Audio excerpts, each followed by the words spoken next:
अस्सलामुअलैकुम। तो कैसे हैं आप सब? उम्मीद करता हूँ खैरियत से होंगे, फिटफाट होंगे, ठीक ठाक होंगे। आप देख रहे हैं मेरा यूट्यूब चैनल GSW नुमान गपशप विद नुमान और मैं हूँ नुमान अली पाशा। तो जनाब आज हम हाजिर हुए हैं ज़रा फ्रेश होके। तो एक स्पेशल बंदे की थोड़ी सी चित्रोल करनी थी, उसकी थोड़ी सी तबीयत जो है वो सेट करनी थी, जो कि उठ के आजकल लोगों को उनकी औकातें याद करवा रहा है और बड़ी बकवास कर रहा है। तो जनाब हमारा काम ही है कि हम यूट्यूब पे आने वाले बंदों का वेलकम करें और उनको तमीज़ सिखाएं और उन्हें रूल्स एंड रेगुलेशंस बताएं यूट्यूब के। तो जनाब अली, जो आज का टॉपिक है उसको हम ज़रा थोड़े से इस तरीके से शुरू करेंगे कि आपको थोड़ा सा याद करवाएंगे कि दुनिया में एक चीज़ होती है मकाफ़ात अमल। तो जो आप बीजते हैं वो आपको काटना तो पड़ता है, जो आप करते हैं वो आपको बर्दाश्त तो करना पड़ता है। तो जनाब आप समझ गए होंगे मेरी बात को कि मैं क्या कहना चाह रहा हूँ। मैं बात कर रहा हूँ सितारा यासीन के बारे में। मैं बिल्कुल भी उनके बारे में बात नहीं करना चाहता था। इतने दिन हो गए हैं लोग जो हैं वीडियोस बना रहे हैं, लेकिन आज मुझे मजबूरन आना पड़ा कि जब उनकी तरफ से एक भाईजान आए हैं और उन्होंने आके काफ़ी बकवास की है आज, तो उनको ज़रा थोड़ा सा जो है उनकी ज़ुबान को लगाम देने के लिए मुझे आना पड़ा, मुझे बोलना पड़ा, मुझे बात करनी पड़ी। तो मेरी बहन, जब आपने अपने शोहर की दूसरी शादी दिखाई, ठीक है, हमारे मज़हब ने इजाज़त दी है 4 शादियों की, लेकिन दूसरे जो मज़हब हैं उनको इस चीज़ का इल्म नहीं है, उन्हें इस चीज़ का अंदाज़ा नहीं है कि इस्लाम ने 4 शादियों की इजाज़त दी, अगर दी तो क्यों दी। तो आपने अपने शोहर की उस शादी को मंजर आम पर ला के, यूट्यूब पे ला के, आपने हमारे मुल्क को और हमारे दीन इस्लाम के बारे में जो आपने लोगों से बकवासियात करवाई, तब हम सब आपकी मिन्नतें करते रहे, आपको रिक्वेस्ट करते रहे कि आप कुछ जवाब दें इस बारे में अपने रिमार्क्स दें, लोगों को समझाएं कि ये कोई गलत काम नहीं है। लेकिन आपने कोई जवाब नहीं दिया, just because of your subscribers. Okay जी, मेरे सब्सक्राइबर्स कम ना हो जाए, मेरे व्यूज़ कम ना हो जाए। तो आपने उस वक़्त जो है सब की पूरे पाकिस्तान की ज़िल्लत करवाई, पूरे पाकिस्तान को ज़िल्लत से दो चार करवाया। तो जो है ना, मेरी बहन, अल्लाह ताला बेहतर बदला लेने वाले हैं। तो फिर जब आपने हमारे दीन को इतनी बातें सुनवाई तो फिर आपने तो बदला देना था।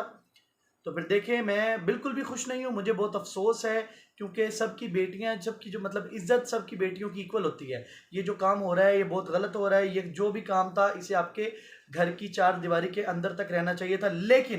लेकिन अगर आप वाईटी पे लेके आए हैं तो लोग रिएक्शंस तो देंगे।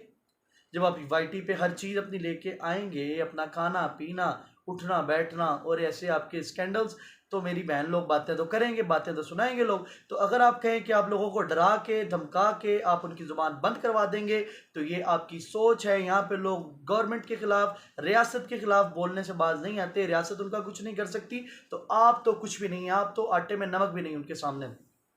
तो अब बात करना शुरू करते हैं। एक जवान आए, उन्होंने बढ़के सड़के मारी 4-5 दिन पहले, जे मेरा ना इस्तेमाल किया तो मैं इंज कर देंगा, मैं उंज कर देंगा, मैं तुहानू तुहाडी औकात याद करा देंगा।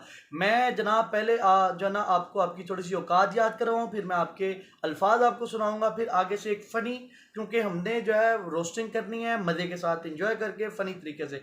तो जनाब पहले मैं आपको थोड़ी सी आपकी औकात याद करवा दूँ। आप वही जवान हैं जिन्होंने अपनी सुतीली साली के 2 बेटे, ठीक है, एक का नाम दिलबर और बाबर, इनको आपने बाहर बुलाया दुबई, इनसे पैसे आपने खा लिए, आपने इन्हें सेट नहीं होने दिया। आप उन दोनों बेचारों को मजबूरन वापस आना पड़ा। आपने उनकी चूंकि पैसे खा लिए हुए थे, तो उन दोनों मियाँ बीवी का आपस में डिस्प्यूट हुआ। चाहे वो आपकी सुतीली साली थी, लेकिन साली थी। उन्होंने आपसे रिक्वेस्ट की, बारहा रिक्वेस्ट की कि भाई मुझे पैसे वापस कर दें, मेरा शोहर मुझे तंग कर रहा है। आप बड़े तमीज़दार, ख़ानदानी, नस्ली आदमी थे, आपने उनके पैसे वापस ना किए, आप पैसे खा गए, जिसकी वजह से उस बेचारी को डाइवोर्स हो गई। अब आते हैं आपकी दूसरी ख़ानदानी हरकत की तरफ, कि जो मलिक साहब थे, कोई मलिक शहजाद साहब, उनके एक भाई को आपने 4 लाख के इवज़ बाहर बुलाया। जब आपने वहाँ पे बुला के उसे जलील किया, तो उसकी माँ पीछे बेचारी उम्रे पे गई थी, उसने जब अपने बेटे की वहाँ पे हालत देखी, तो उसकी माँ ने फरियाद की, रिक्वेस्ट की कि बेटा तू वापस चल, हमें ऐसे पैसे नहीं चाहिए जिसमें तुझे इस जैसा बंदा जलील करे। तो जब अपनी माँ के साथ वापस जाने लगा, तो आपने उसका पासपोर्ट और उसके ज़रूरी डॉक्यूमेंट्स छुपा लिए। उसके दस्तावेज़ात के बदले आपने उससे 1 लाख रुपए की डिमांड की, जिस पे आपकी वालदा ने, आपके वालिद साहब ने और उसकी वालदा ने आपसे रिक्वेस्ट की, मिन्नत समाजत की, आपके पैरों को हाथ तक लगाया, लेकिन आप ऐसे बेशर्म निकले, आपको कोई फ़र्क ना पड़ा। आपने 1 लाख रुपया लिया और आपने उसे आने दिया। आप हमें हमारी औकात बताएंगे। आप जनाब मोहतरम आप रिएक्शंस देने वालों को अपनी औकात बताएंगे। अगर आपको रिएक्शंस इतने चुभते हैं, अगर आपको इतनी तकलीफ होती है, अगर आपको इतनी मिर्चें लगती हैं, तो मेरा भाई आप अपने पर्सनल इश्यूज को वाईटी पे ना लेके हम ना रिएक्शंस दें। जब आप आके बातें करेंगे, अब आप कहते हैं कि आप वाईटी पे आके हग लें और आपको ये भी ना कहेंगे धोए से, आप गंद मार दे, मैं आपको ये भी ना कहें कि आप इसको साफ करें, तो ऐसा नहीं हो सकता।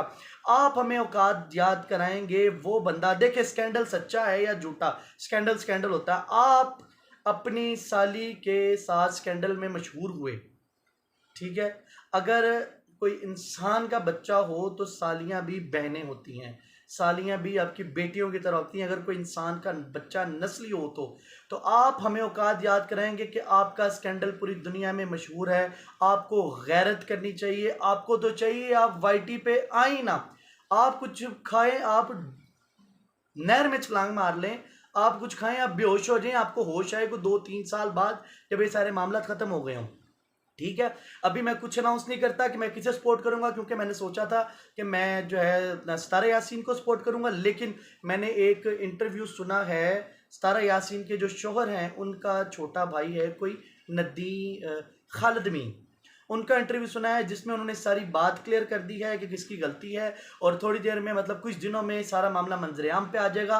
ये जो सलमा है आपकी बहन, वो पाकिस्तान आएंगी और पाकिस्तान आके सारे सबूत पेश करेंगी। देखें, जब तक सबूत नहीं पेश किए जाते मैं कोशिश करूंगा कि मैं आपको डिफेंड कर सकूं, क्योंकि ये एक ऐसा मामला है, ये एक ऐसा मामला है जिसमें जो है ना, अगर ये खुदा ना खास्ता सच्चा साबित हो गया तो आप दोनों के लिए ना पाकिस्तान में रहना मुश्किल हो जाएगा। मैं सॉरी ज़रा थोड़ा सा मिस हो गया, मैं आपको ज़रा उस जवान की ना थोड़ी सी रिकॉर्डिंग सुना दूं कि वो क्या बातें करता है, औकात याद करवाता है, ज़रा सुनिएगा। तो पहली बात तो मेरी ये है कि जितने भी रिएक्शन वाले हैं ना, मैं इन सब को जो है ना चैलेंज करता हूँ कि आप सितारा का, सलमा का, हमारी फैमिली में जितने भी है ना, उन सब का आप नाम लेना छोड़ दें, ठीक है। उन लोगों के नाम से हट के आप लोग अपनी वीडियो बनाएं, ठीक है। फिर मैं आपको बताऊंगा कि आपके कितने व्यूज आते हैं, आपके चैनल पे कितने सब्सक्राइबर हैं, ठीक है। फिर आपको पता चलेगा कि आप लोगों की औकात क्या है जी। तो जनाब औकात, औकात, अब देखें ये बंदा हमें हमारी औकात बताएगा। जिसने गरीबों के माल खा लिया, जिसने साली पे गंदी नज़र डाल ली, वो हमें हमारी औकात याद करवाएगा। तो इसके जो है ना बदले में, बल्कि मैं आपको एक और जो है ना क्लिप सुनाता हूँ, ज़रा वो भी सुनिएगा। इस बंदे के लिए वो क्लिप है। चुप रहे, चुप, एक आवाज नहीं निकलनी चाहिए, चुप रहेगा नहीं रहेगा, आवाज नहीं निकलनी चाहिए मुंह से, चुप, shut up and just shut up. उम्मीद करता हूँ कि आपने इस क्लिप को एंजॉय किया होगा। शट अप, समझ तो क्या होगा, शट अप। तो जनाब आज मेरा ख्याल है इस बंदे के लिए इतनी रोल काफ़ी हैं। हाँ, मैं बात करता हूँ साजिद साहब की। साजिद साहब, जब आपकी बीवी की वीडियोस वायरल हुई तब आपके मुंह में ज़ुबान नहीं थी। जब आपकी बीवी ने आपको, तो जलील आप तो हैं ही जलील आदमी, आपकी बातों तो उनको तो हम फील नहीं करते, आपको जलील किया गया, ठीक है, आपने जलील हरकत की होगी, आपको जलील किया। लेकिन जब आपने देखा कि आपके दीन इस्लाम पर और पाकिस्तान पर इतनी बातें हो रही हैं दूसरे मुल्कों से, तो आपको शर्म करनी चाहिए थी। आप अपनी बीवी को प्रेशराइज करते या उनसे रिक्वेस्ट करते, जो भी करते, आप उनको समझाते कि इस मामले को, ये जो हमारा पर्सनल मामला है, इसको यूट्यूब पे ना लेके आओ। तब आपने भी व्यूज़ के भूखे थे, आपने भी व्यूज़ के चक्करों में अपनी बीवी को बिल्कुल मना नहीं किया, बल्कि उसे हल्लाशेरी दी, उसे जो है मतलब कि आपने सपोर्ट किया।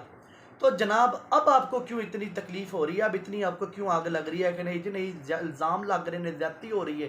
तो अच्छी गल है, तुसीं बोल रहे जे, बीवी के हक च बोलना चाहिए, लेकिन कोई अच्छा शहरी होंदा भी फर्ज अदा करना चाहिए, अच्छा इंसान होंदा भी फर्ज अदा करना चाहिए।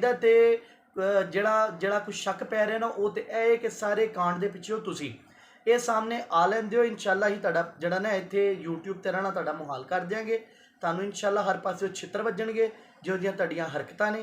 ते मैं फिर दसां कि वीरे औकात वो दस्से जिहदी कोई औकात होवे, दूसरा बंदा किसी ने औकात नहीं दस सकता। मैं हमेशा तो कहना वा, तनकीद करो, तमीज़ के दायरे च रह के करो, बदतमीज़ी बिल्कुल ना करो, ठीक है। तो मैं अलहमदुलिल्लाह तमीज़ के दायरे च रह के तरह गल की। तो मैं तेनों कोशिश यही कराँगा कि तू इनू समझ, ते अगली जो तू वीडियो पाए तो बिल्कुल तमीज़ के दायरे च आके पाई, किसी को गलत गल ना करी, औकात चुकात ना दसी। तो इंशाल्लाह तन भी अगर तो सुनने से नहीं मिलेगी। उम्मीद करूँगा कि आपको मेरी ये वीडियो अच्छी लगी होगी इंशाल्लाह। तो मुलाकात होगी अब नेक्स्ट वीडियो में, तब तक अपना ख्याल रखिएगा। अल्लाह हाफिज़।